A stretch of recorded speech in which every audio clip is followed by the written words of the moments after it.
Good morning, everybody. Friday, and the end of the week is upon us. We've been looking at some aspects of the Christmas story. Joseph, the father of Jesus, not much is said about him. And I think in the back of our minds, we kind of relegate him to a non-place in the grand scheme of things. But is there anything we can learn, do you suppose, from Joseph? And I let me just say one or two things.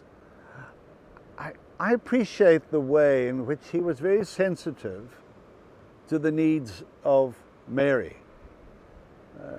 We read in the Gospel of Matthew that he didn't want to subject her to public disgrace. So he was not one of these men who felt it was all about him and poor me and, well, you know, what have I done to deserve this? He was very careful throughout the whole process to preserve, to ensure the dignity of his beloved Mary. Guys, do we do that? An absolute value in our relationships with those closest to us, to honor, to preserve the dignity, to show respect at all times, unequivocally, to be polite. We need to see that in Joseph and take it as a very specific thing that the scriptures want us to respond to. And then, of course, you can think of the time when the baby Jesus is now on earth, and Herod wants to destroy all the infants under 2 years of age. And we read that God spoke to Joseph in a dream.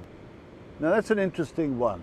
He spoke to him in a dream. In other words, Joseph was a man who was attuned to God. Yeah, he was a carpenter, and doubtless he was a very good carpenter.